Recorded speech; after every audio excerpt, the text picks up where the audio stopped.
Potter's Journal. I am not one much for ceramic tools other than the very basic.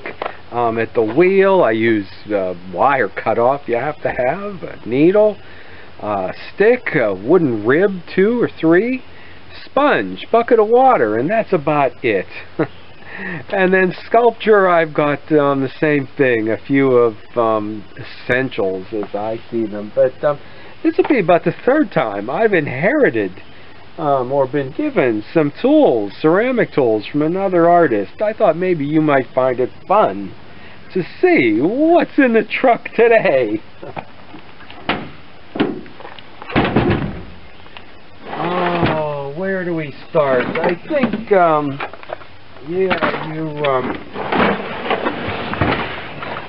I introduced Dominica. She was a sculptor. We use this for sculpture. But already I can see, I'll find this interesting. I was needing a nutmeg grater. Somebody just gave me about 3 pieces of nutmeg. The whole, whatever it is. There we go. Potato peeler I could use. But then I'm not much for gadgets in the kitchen either. So what we'll do with that I don't know. But here, I will find this useful. Okay, a trowel and a hoe. I think I spotted some other things for the garden. Okay, the Epsom salt is a magic formula in gardens. Oh, you know, as long as I've known her, she's always had a fair amount of springs, but I never knew what for. Okay, some odd brushes. Looks like these are from the kitchen, but I won't take them there. Garden knife. Okay, if I had the right kind of shelf, the things to hold up the brackets. Oh, I knew. I knew there'd be more springs. Here we go. Well, I might put a few of these things in the trash.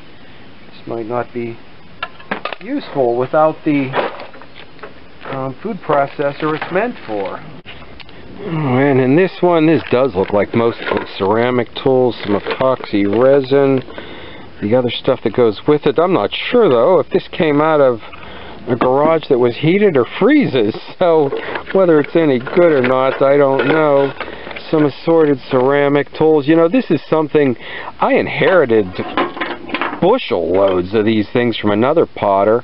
I took them to the pipe sculpture workshop and sold them because they were new. I guess this was somebody who was teaching.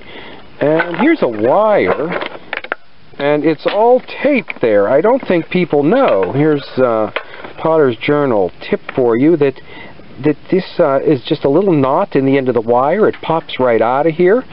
So this can be cut right there, threaded through there, and re-knotted. These old Kemper tools, I will say, are classics. That you know, they seem simple and unchanged. Oh, there is the one tool that I do use. That, and I think I spotted a rib here somewhere. Yeah, I use these too. So there's some stuff here that I'll find useful in the pottery. And she did join me at the pipe sculpture workshop. These were made by the plant and are great for pounding out the ceramic flue pipe. See what we got here. One of these. Okay, and this is good for sieving out the heavy-duty grog in the pipe clay. But I've got tons of it, so with this I would literally be there forever. Okay, Trisodium Phosphate. I'll see what that's for in the pottery. I forget. I think it might be something that you do tricks with. Hopefully all the labels are still readable. Some black underglaze. Some dark red underglaze. Safe bleach. Okay, is that used in the pottery? I don't know. Oh, okay, there might be a wealth of underglaze colors here. Something good for my slipware. That's if I get bored with the white. Oh, natural red. Natural red what? Earth pigments. The Earth Pigments Company. So there's a number of little packets in there. What exactly it is, I don't know. Is it iron oxide? Oh no! This is what I went out to get, was an extruder, and she couldn't find all the parts. Oh great. Dominica, is this what we were looking for? Is this why I didn't bring home the extruder? Oh no, there's also a handle that all I remember is the steel tube, so maybe we'll come up with that. Oh, it's an hour-and-a-half drive if this was the parts we were looking for, and that's why I left the other part. There it all is. Okay, well, you know, here, this will be good for the wood stove, collecting ashes, and this looks like for mixing slips and stuff. Well, now this I'm excited about. I have been thinking about mixing my clay from slip and flooding a trough.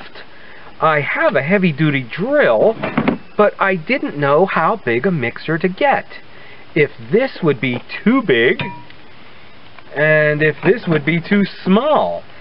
So now, and these things cost a ton of money to get the wrong one and then have to use another one. So now I have got them all. Okay, huge collection. And again, if you didn't catch the video, she was explaining how she does had done the site-fired sculpture, where you build a piece on site, firebox underneath it, blankets around it, and then this was probably used for mixing the clay. So, and there's some odd, cement. I've got a box with cement and mortar floats and trowels, so I'll get them with tools of their own kind. Okay, oh, there's a good one. What's that for? And yeah, plenty of scoops. Nice rubber mallet. Okay. Oh, no Dremel, but okay, I have your Dremel instructions here if you need those. And I see, oh, for when I tap my maple trees. Okay, next year we'll put a drill on there. I think I'll stick with the battery operated one. That is what this looks like, but it's missing a handle, I think. And oh, do I see more springs here? Oh, and clamps, you know, the pipe sculpture workshop I did, I know the ladies loved going to the hardware and to the box store almost on a daily basis to get these gadgets that I've always managed to do without. And now how about this high temperature mortar? Okay, this stuff costs a pretty penny from 2009. But then this has been in a place where it's freezing. Does it last that long? And can it take freezing? Somehow oh, well, I see there's a thermocouple here. I see we have a pyrometer. Okay, I've always just used cones in my electric kiln. Oh, but wait a minute. It's melted. Do they work if you melt them? Looks like, oh, a couple brand new thermocouples there. And, oh, here we go. A brand new in the box pyrometer. Well, I guess I'd better build a kiln and put something like this to use. No good having if you don't use it. Okay. Oh, this is a shame. I purchased a hydrometer not too long ago. $35 at least. Now I have two, and the truth is I don't use the one I have. I do a test glaze, and if it's too thick, I just add more water to the bucket or skim some off the top.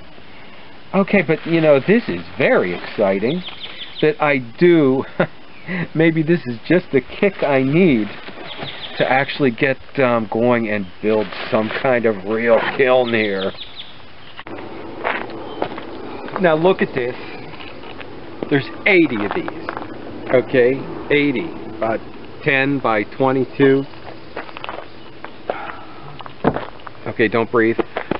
Modern kiln building stuff. Fiberboard. Okay, I know there are some of you that would kill for this. This came with books. Here we go.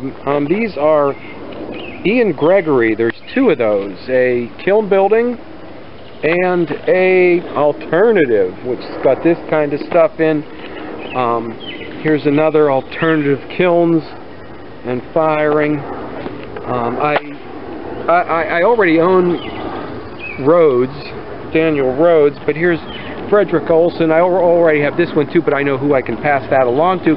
But this was fun to see, a more current, okay, edition of it, with some new kilns that weren't in the first one and pictures that weren't in the first one. So there's still more in the truck.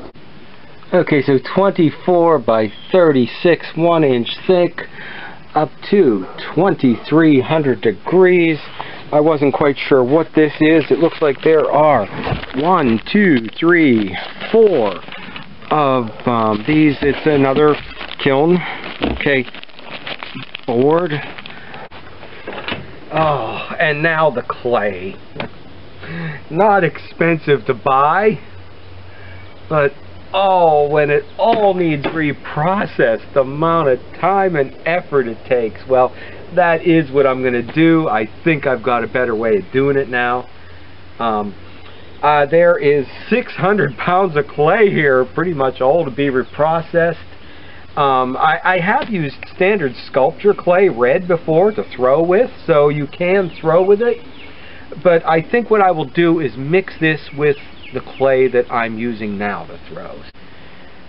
Okay, too much fun. Stop back and see how much more fun we have reclaiming all this clay and maybe building a kiln and cleaning those tools.